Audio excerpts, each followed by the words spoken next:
Good morning बच्चों।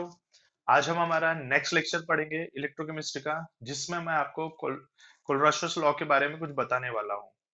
हम इसमें कंडक्टिविटी के बारे में भी पढ़ेंगे और मेजरमेंट ऑफ कंडक्टिविटी के भी बारे में पढ़ेंगे। अब हमारा जो लेसन रहता है मेन स्ट्रीम पे आ रहा है। वैसे बच्चों, ये लेसन बहुत ज्यादा इंपॉर्टेंट है योर जेई एंड नीट के पॉइंट ऑफ व्यू से, लेकिन फिलहाल हम इसका स्टेट बोर्ड और एनसीईआरटी पोर्शन ही कवर अप कर रहे हैं। तो हम देखेंगे सबसे पहले हमारे लास्ट लेक्चर में क्या पढ़ा था। हमने हमारे लास्ट लेक्चर में पढ़ा था कंडक्टिविटी के बारे में। आप जानते हो कंडक्टिविटी कापा से डिनोट किया जाता है बच्चों, हमने इसके बारे में पढ़ा था। कंडक्टिविटी आपने देखा था, किसी भी सॉल्यूशन की हम कंडक्टिविटी निकालते हैं।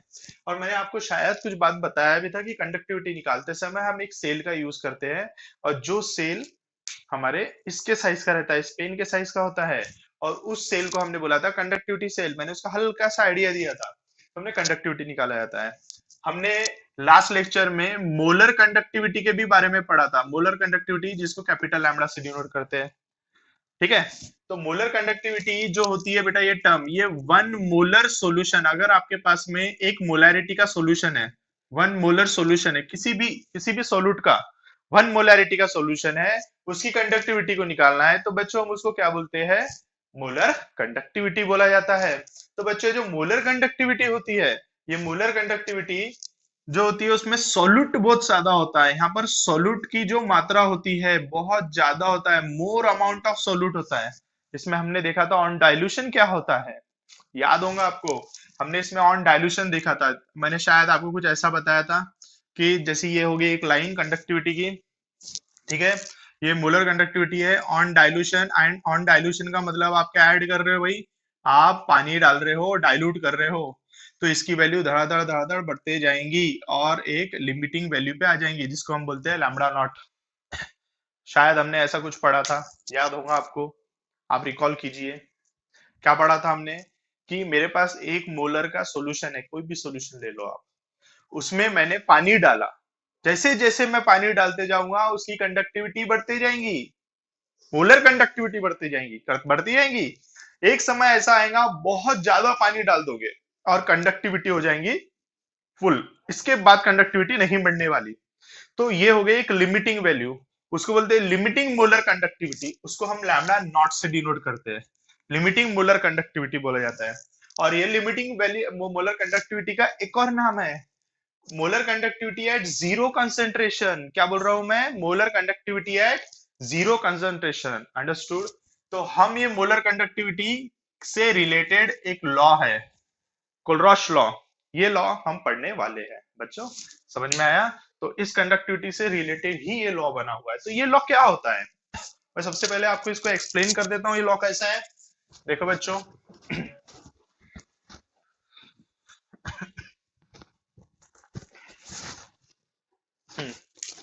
ये समझ लो एक हमारा बीकर है बच्चों, और इस बीकर में हमने बहुत ज्यादा वाटर डाल के रखा है। यानी मैं क्या कर रहा था, पहले वन मोलैरिटी का हमने सॉल्यूशन बनाया था, उसको हमने डाइल्यूट किया तो पानी हमने डाला है तो बहुत सारा यहाँ पर वाटर हो गया। तो अगर मैंने जैसे ये NaCl सोल्यूट लिया था, NaCl का सॉल्यूशन बनाया था, तो कॉमन सेंस की बात है, अंदर Na positive Cl negative, Na positive Cl negative, ये सभी कैसे हो गए बेटा? सेपरेट आउट हो गए होंगे, सब सेपरेट आउट हो गए, and they are far away from each other. Clear है? वो सब एक दूसरे से क्या है बच्चों? बहुत दूर दूर है। क्यों दूर दूर है? This ions are far away from each other. Why? Because यहाँ पर वॉल्यूम ज्यादा है बच्चों, ज्यादा जगह है, वॉल्यूम ज्यादा रहेंगी तो ये दूर दूर रहेंगे। समझ में आ रही है बात? क्योंकि हमने पानी अच्छा खासा डाला है, बहुत ज्यादा डाइल्यूट कर लिया है, तो इसलिए हर एक आयन एक दूसरे से दूर रहेगा। तो उस टाइम पे अगर ये आयन मूव करता है, ये आयन कहीं पर भी मूव करना है, तो ये कैसा मूवमेंट रहेगा इसका? इंडिपेंडेंट मूवमेंट रहेगा। कैसा मूवमेंट रहेगा? इंडिपेंडेंट मूवमेंट रहेगा, बराबर है। वैसे ही Na पॉजिटिव आयन का मूवमेंट अगर वो कहीं पर भी मूव करना चाहता है तो उसका मूवमेंट कैसा रहेगा? इंडिपेंडेंट मूवमेंट रहेगा। समझ में आ रहा है कि नहीं आ रहा? यानी अगर आप कटायन की बात करो तो कटायन इंडिपेंडेंटली मूव हो रहा है, अनायन इंडिपेंडेंटली मूव हो रहा है, और दोनों ही आयन इंडिपेंडेंटली मूव हो रहे हैं। समझ में आ रहा है? तो इसका मतलब क्या हो गया कि अनायन भी कंडक्टिविटी कंट्रीब्यूट करेगा, कटायन भी कंडक्टिविटी कंट्रीब्यूट करेगा। इसका मतलब क्या हो गया कि अगर molar conductivity of infinite dilution NaCl की कंडक्टिविटी किसके बराबर रहेगी? Conductivity of Na positive plus conductivity of Cl negative के बराबर होंगी। क्लियर है? दिमाग में आ गई बातें बच्चों? तो NaCl की कंडक्टिविटी किसके बराबर रहेंगी? Conductivity of Na positive ion and conductivity of Cl negative ion. तो यही हमारा लॉ है जिसको हम बोलते हैं कोलरॉश लॉ। क्लियर है? तो ये लॉ के अकॉर्डिंग हम किसी भी सोल्यूट का निकाल सकते हैं। अब जैसे कि अगर कभी मेरे ऐसा लिखना है कि KCl की कंडक्टिविटी, तो KCl की कंडक्टिविटी किसके बराबर होंगी? Lambda naught of K positive plus lambda naught of Cl negative.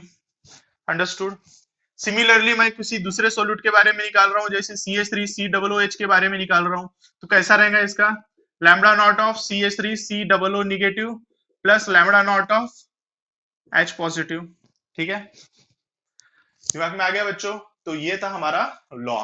अब हम इस लॉ का एप्लीकेशन देखेंगे। तो इसका एप्लीकेशन पोर्शन कैसा है? देखो बच्चों, इसके एप्लीकेशन पोर्शन में हमको दो इंपॉर्टेंट एप्लीकेशन इसका देखना है, जिसमें पहला एप्लीकेशन हमको क्या बताता है?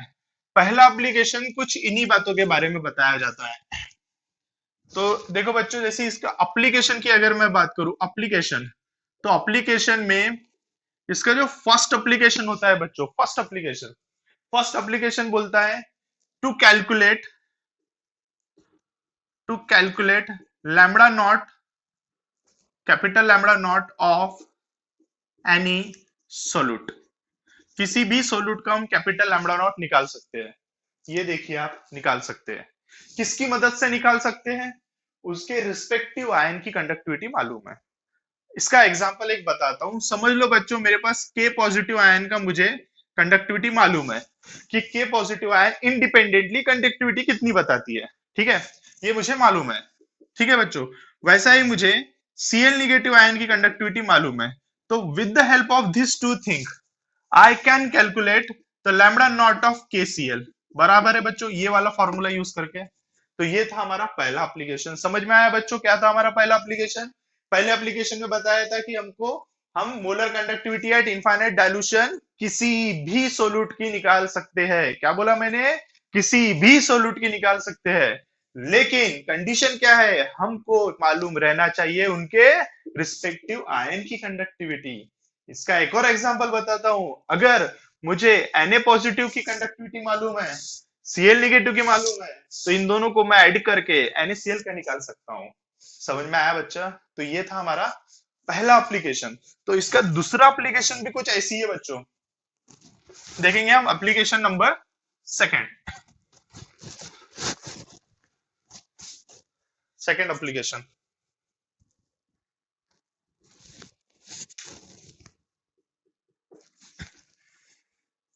Calculation of lambda naught of weak electrolyte by using strong electrolyte। बराबर है? अब ये तो एग्जांपल समझाऊंगा जब भी दिमाग में आएगा तुम्हारे। वीक इलेक्ट्रोलाइट की हमको कंडक्टिविटी निकालना है, किसकी मदद से बच्चों? स्ट्रॉन्ग इलेक्ट्रोलाइट की मदद से। ठीक है, तो वीक इलेक्ट्रोलाइट की निकालना है, तो वीक इलेक्ट्रोलाइट में अपन एग्जांपल ले लेते हैं कि समझ लो हमको निकालना है CH3COH की मदद से। तो भाई इसी से रिलेटेड स्ट्रॉन्ग इलेक्ट्रोलाइट की हमको मालूम रहना चाहिए। जैसे कि एक एग्जांपल बताता हूं मैं, कि समझ लो मेरे पास है CH3COO negative Na positive NaCl HCl। ठीक है, ये तीनों ही बेटा स्ट्रॉन्ग इलेक्ट्रोलाइट है और तीनों की कंडक्टिविटी मुझे मालूम है। तीनों की molar conductivity eight infinite dilution मुझे पता है, ये तीनों की पता है। तो ये तीनों की मदद से मैं इसकी निकाल सकता हूं। देखो बच्चों कैसे होगा। सबसे पहले मैं एक केस बनाता हूं, जैसे कि मैंने इसकी कंडक्टिविटी, देखो बेटा यहाँ पर एक, सबसे पहले मुझे किस चीज की चाहिए भाई? इसकी कंडक्टिविटी निकालना है मुझे। इसका मतलब ये आयन होना मुझे और H पॉजिटिव आयन होना, ये दोनों आयन की रिक्वायरमेंट है मुझे। अंडरस्टूड? क्योंकि मुझे इसकी कंडक्टिविटी निकालना है ना, तो ये हमारा एम है, इसकी कंडक्टिविटी हमको निकालना है। तो मेरे पास दो आयन है, ये आयन और ये आयन है। क्लियर है बच्चों? अब देखो ये आयन कहाँ मिलते हैं? इनमें से एक आयन इधर मिलता है और एक आयन इधर मिलता है। तो यानी ये वाली टर्म और ये वाली टर्म को ऐड करना पड़ेगा, क्योंकि जब भी तो ये और ये आयन ऐड होंगे तो हम क्या करेंगे?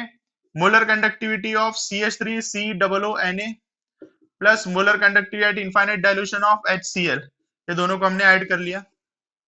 ठीक है, जब हम इन दोनों को ऐड कर देंगे तो हमारे रिक्वायर्ड आयन मिल रहे हैं हमको, ये आयन भी आ गया, ये आयन भी आ गया, लेकिन दो आयन एक्स्ट्रा क्या आ रहे हैं, यहाँ पर एक Na पॉजिटिव एक्स्ट्रा का आया और यहाँ पर एक Cl निगेटिव एक्स्ट्रा का है, यानी Na और Cl ये दोनों आयन को हमको हटाना पड़ेगा, तो NaCl की कंडक्टिविटी हटाना पड़ेगा, यानी इसका मतलब क्या करना पड़ेगा, लैम्डा नॉट ऑफ NaCl।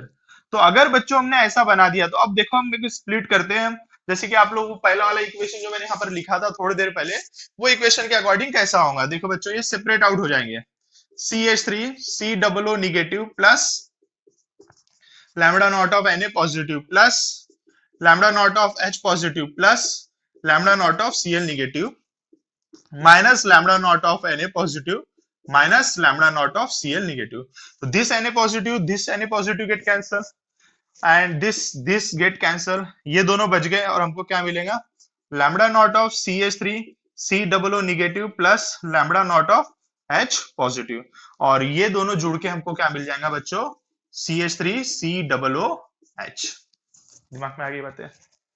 तो ये था हमारा सेकंड एप्लीकेशन। बेटा इस एप्लीकेशन के ऊपर न्यूमेरिकल भी आते हैं आपको बोर्ड में, और इवन आप लो लेवल पे अगर जेई में देख सकते हैं, एमएसटी सीटी में देख सकते हो, तो उसमें भी आपको इसके ऊपर न्यूमेरिकल मिल जाएंगे। तो ये था हमारा लॉ और लॉ से रिलेटेड उसके एप्लीकेशंस।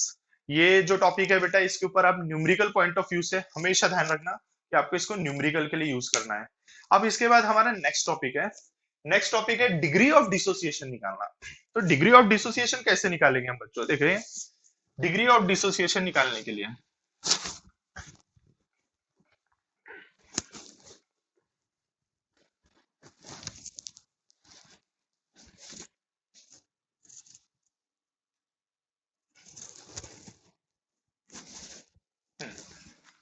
तो हमारा टॉपिक है फिलहाल यहाँ पर calculation of alpha degree of dissociation.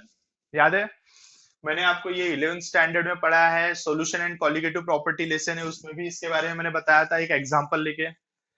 यानी इसका मतलब फिर से एक शॉर्ट में बताता हूँ, डिग्री ऑफ डिसोसिएशन अल्फा क्या होता है, ये हमेशा याद रखना बच्चों, ये 11th का टॉपिक है लेकिन हर जगह काम में आएगा आपको। डिग्री ऑफ डिसोसिएशन का एक एग्जांपल मैं एसिटिक एसिड का लेता हूँ। एसिटिक एसिड वीक इलेक्ट्रोलाइट है, 100% डिसोसिएट नहीं होगा।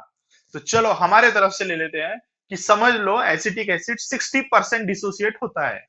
इसका मतलब क्या हुआ कि अगर आप एसिटिक एसिड के 100 मॉलिक्यूल पानी में डालोगे, तो out of that 100 molecule only 60 molecule will dissociate, remaining 40 will not dissociate. तो in your solution 60 CH3C double O negative ion, 60 H positive ion and 40 CH3C double O H ion, यानी 40 undissociated, 60 cation, 60 अनायन, ऐसे हमारा solution बन जाएगा। तो ये हो गया, मैंने 60% डिग्री ऑफ डिसोसिएशन बताया। तो 60% डिग्री ऑफ डिसोसिएशन बताया, इसका मतलब क्या हुआ कि अल्फा की वैल्यू है 0.6, क्योंकि ये परसेंटेज अल्फा था। परसेंटेज अल्फा को 100 से डिवाइड कर दो, यू विल गेट अल्फा, तो 0.6 है। और किसी का 0.8 है, समझ लो एक एग्जांपल ले लेते हैं अपन दूसरा, NH4OH, उसका 0.8 है, यानी इसका मतलब 100 मॉलिक्यूल डालो और कितने 80 मॉलिक्यूल डिसोसिएट होंगे, 20 नहीं होंगे। तो अगर डिग्री ऑफ डिसोसिएशन हम इस लेसन में भी निकाल सकते हैं बेटा, उसके बहुत सारे तरीके होते हैं। एक तरीका ये भी है, अगर आपको किसी भी सोल्यूट का मोलर कंडक्टिविटी भी पता है और molar conductivity eight infinite dilution भी पता है, तो आप डिग्री ऑफ डिसोसिएशन निकाल सकते हो। देखेंगे कैसे। फॉर्मूला ऐसा है, alpha is equal to lambda, capital lambda upon capital lambda. किसी का भी निकालना है, जैसे अगर डिग्री ऑफ डिसोसिएशन आपको एसिटिक एसिड का निकालना है, तो क्या करोगे आप, this of acetic acid upon this of acetic acid. बेटा ये इनफाइनाइट डाइल्यूशन पे है, इनफाइनाइट डाइल्यूशन यानी टोटली डिसोसिएट हो गया, और ये नॉर्मली कितना डिसोसिएट होता है वो एबिलिटी है, जस्ट एक रेशियो है ये। तो ये एक तरीका है जिससे हम क्या निकाल सकते हैं बच्चों, अल्फा निकाल सकते हैं। अब इसके बाद हमारा सबसे एंड वेरी इंपॉर्टेंट टॉपिक आएगा, जिसका नाम है मेजरमेंट ऑफ कंडक्टिविटी। तो बच्चों चलो वो भी देख लेते हैं।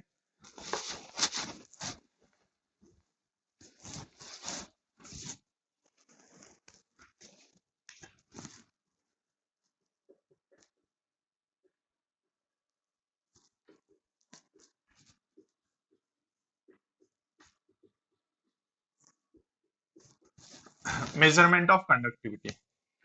तो बेटा ये एक एक्चुअली एक्सपेरिमेंट है ये। तो ये एक्सपेरिमेंटल है, हम इसको एक्सपेरिमेंटली देखेंगे। देखो बच्चों, मेजरमेंट ऑफ कंडक्टिविटी यानी मुझे किसी का भी कंडक्टिविटी निकालना है, तो मैं कैसे निकालूंगा? हम यहाँ पर एक एक्सपेरिमेंट बनाते हैं, डिजाइन करते हैं, और वैसे ही करेंगे। मैं जो एक्सपेरिमेंट डिजाइन कर रहा हूँ ना बच्चों, ये आपके टेक्स्ट बुक में भी यही दिया है एग्जाम्पल, देखेंगे। जैसे कि हमको निकालना है conductivity of NaCl solution, 0.1 molar NaCl solution की हमको कंडक्टिविटी क्या निकालना है बच्चों? निकालना है, हमारा एम है NaCl सॉल्यूशन की। मेरे पास है क्या? हमारे पास में है कंडक्टिविटी ऑफ KCl सॉल्यूशन, हमको मालूम है 0.1 मोलर की। वो किसी भी मोलरिटी की पता रहेंगी, कोई परेशानी नहीं। ये हमारे पास हमको मालूम है बेटा, ठीक है। जो मालूम है मैंने उसके सामने राइट लगा दिया, नहीं हमको पता है ये। दूसरा, आपके पास में एक फॉर्मूला है, you have one formula.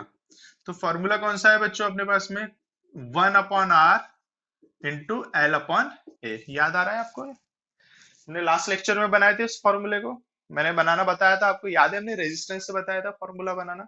Resistance जो आपने बेसिक में पढ़ा था स्कूल डेज में, वहां से हमने स्टार्ट किया था फॉर्मूला है। और again I have conductivity cell, conductivity cell. तो इतनी इतनी चीजें मेरे पास अवेलेबल है, ठीक है बच्चों। और ये हमारा क्वेश्चन मार्क है, निकालना है। तो बच्चों ये हो गया हमारा एक्सपेरिमेंट। तो आपके दिमाग में बढ़ गई होंगी सभी बातें। हाँ, एक और चीज है इनके अलावा, हमारे पास है व्हिटस्टोन ब्रिज। ये आपने फिजिक्स में देखा होगा, आपने व्हिटस्टोन ब्रिज प्रिंसिपल आपने जरूर फिजिक्स में पढ़ा होगा आपने। और ये व्हिटस्टोन ब्रिज की मदद से हम किसी का भी रेजिस्टेंस निकाल सकते हैं, ठीक है। किसी का भी हम क्या निकाल सकते हैं? रेजिस्टेंस। चाहे आप कोई बल्ब हो, चाहे आप सॉल्यूशन वाला बीकर हो, या कोई एपरेटस हो, उसका आपको रेजिस्टेंस निकालना है तो आप इसकी मदद से निकाल सकते हो, ठीक है। तो व्हिटस्टोन ब्रिज है ये। तो इतना हमारे पास है। अब देखेंगे हम इसको साइड बाय साइड यूज करेंगे। सबसे पहले मैं आपको कंडक्टिविटी सेल के बारे में एक्सप्लेनेशन करता हूँ स्टेप वाइज, ठीक है। तो पहले इसको रब कर देता हूँ बच्चों, आप इसको नोट डाउन करते हुए चलो, जिससे आपका कुछ भी छूटेगा नहीं। तो कंडक्टिविटी सेल के बारे में सबसे पहले हमको देखना पड़ेगा।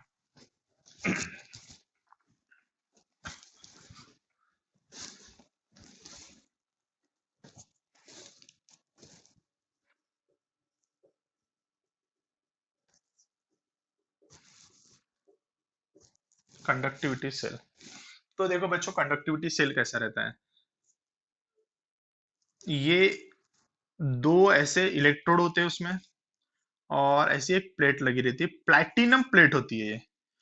इसके ऊपर फाइनली डिवाइडेड प्लैटिनम ब्लैक की कोटिंग होती है। किसकी होती है?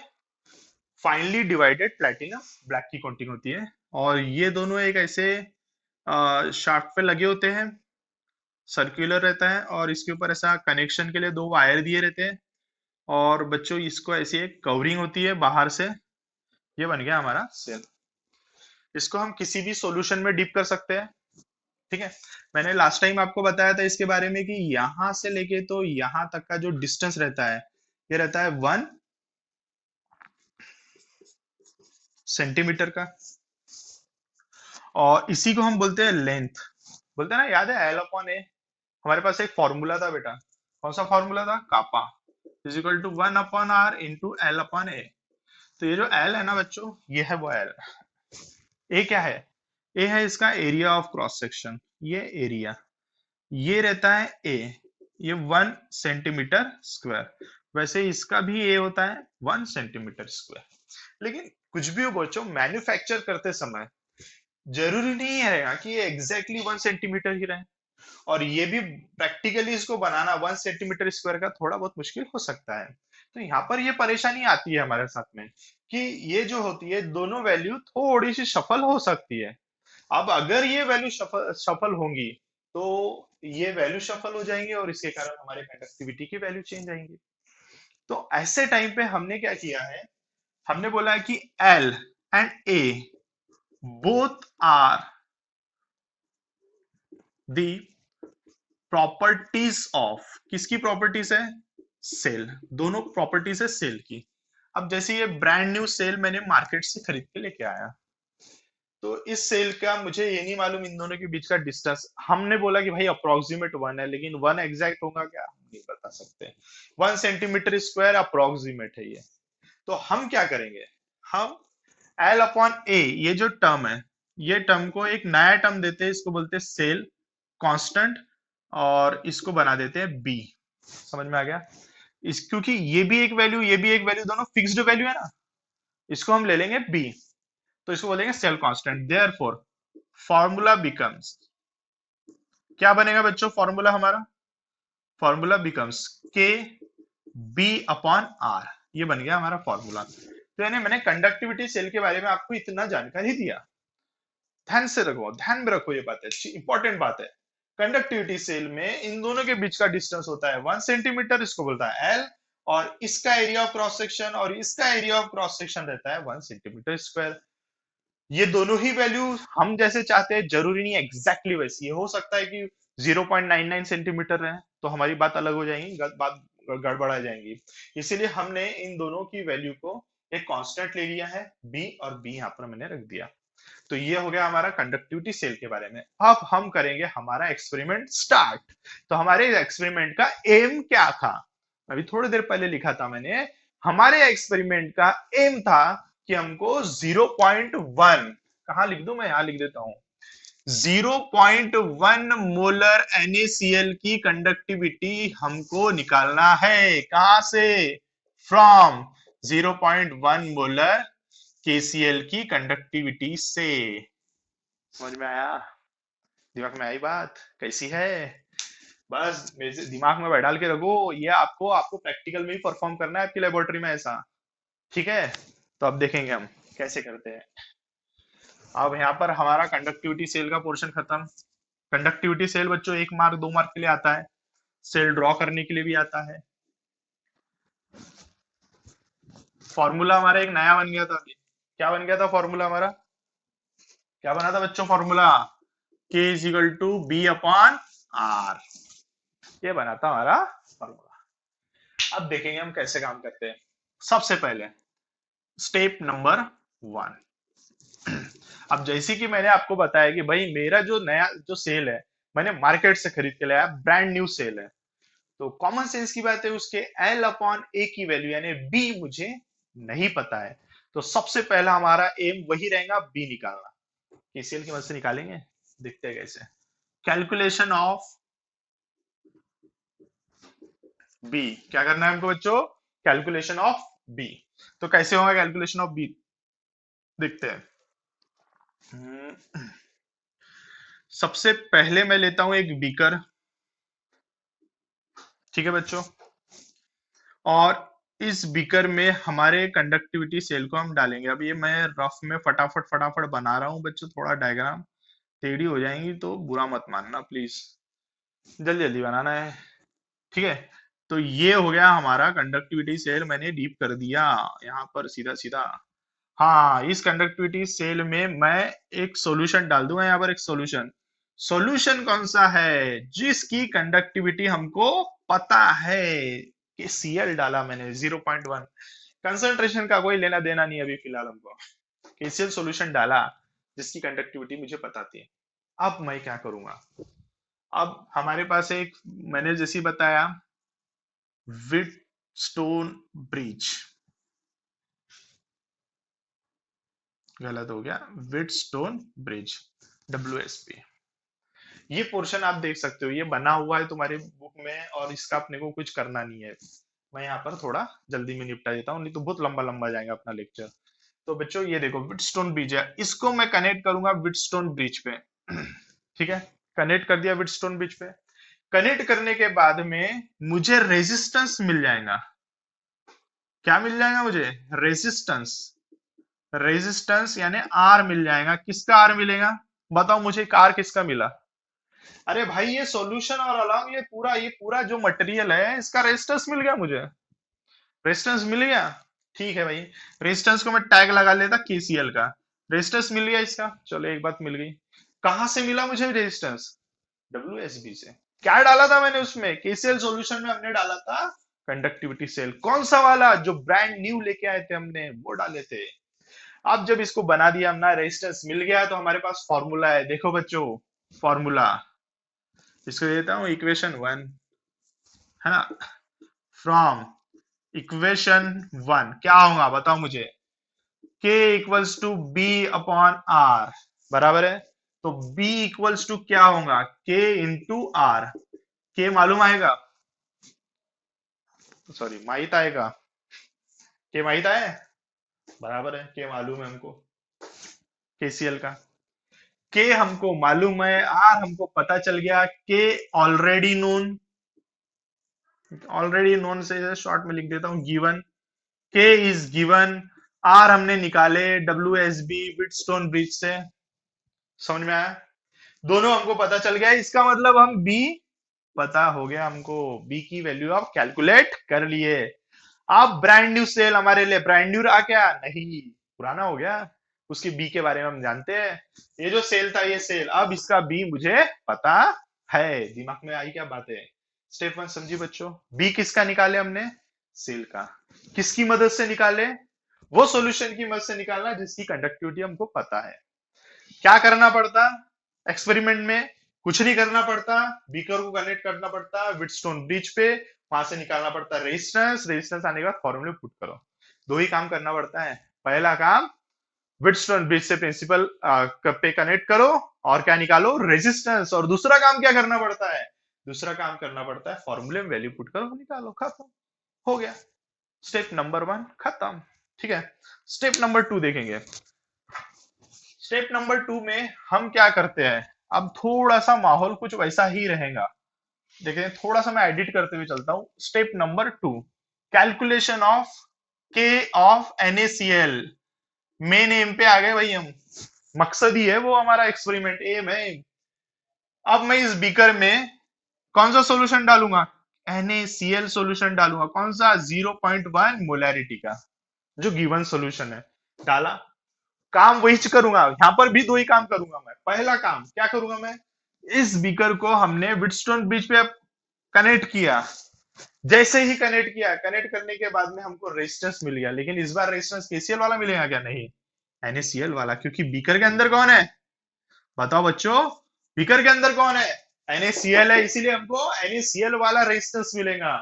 NaCl वाला रेजिस्टेंस मिल गया, फिर इक्वेशन लेके आएंगे हम, ये लेके आए मैंने इक्वेशन, और इस इक्वेशन में हम वैल्यू रखेंगे, बी की वैल्यू फ्रॉम स्टेप 1, याद है स्टेप 1 में हमने बी निकाले थे, और आर की वैल्यू ये वाली यहां पर रखेंगे, and you will get the value of A. है बात इसी, आसान था, थी कोई परेशानी, नहीं ना, बहुत इजी कंसेप्ट है बेटा, measurement of conductivity, very very important concept है मेजरमेंट ऑफ कंडक्टिविटी। ये कंडक्टिविटी निकालने के लिए हम जो प्रैक्टिकल करते हैं, ये प्रैक्टिकल एक्सपेरिमेंट हमको लेबोरेटरी में करना पड़ता है। हम यहाँ पर करेंगे कुछ स्टेप्स फॉलो, जैसे कि पहले मैंने स्टेप में कंडक्टिविटी सेल के बारे में पूरा एक्सप्लेन कर दिया। हमारी स्टेप नंबर 1 थी कैलकुलेशन ऑफ बी, बी क्या है कंडक्टिविटी सेल वाले इसमें बताया था मैंने, कैलकुलेशन ऑफ बी, बी निकालने के लिए हमने WBS व्हिटस्टोन ब्रिज का यूज किया, और दूसरा हमने किसका यूज किया है बेटा, हमारे फॉर्मूले का हमने, और KCL सॉल्यूशन का यूज किया था, इसीलिए बी निकाला, और बी की मदद से फिर हमने NaCl का निकाला ये स्टेप में। ठीक है बच्चों, तो ये रहा हमारा आज का सेकंड लेक्चर, हम इसके थर्ड लेक्चर में लेके आ रहे हैं कुछ अच्छी बातें, जिसमें हम पढ़ेंगे इलेक्ट्रोलाइसिस। अब हमारा पूरा हेड, अब ये जो दो लेक्चर थे ये तो भाई इंट्रोडक्शन वाले आ गए, अब एक्चुअली हम डीप में जाएंगे हमारे लेसन के। अब आएगा सबसे पहले इलेक्ट्रोकेमिकल सेल, इलेक्ट्रोकेमिकल सेल में हम पढ़ेंगे electrolytic cell, electrolytic cell, galvanic cell, galvanic cell में बहुत सारे सेल पढ़ना है, ईच एंड एवरी सेल जो आप इधर उधर देखते हो, सब सेल में समझाने वाला हूं, बस wait and watch. Thank you so much, नमस्ते।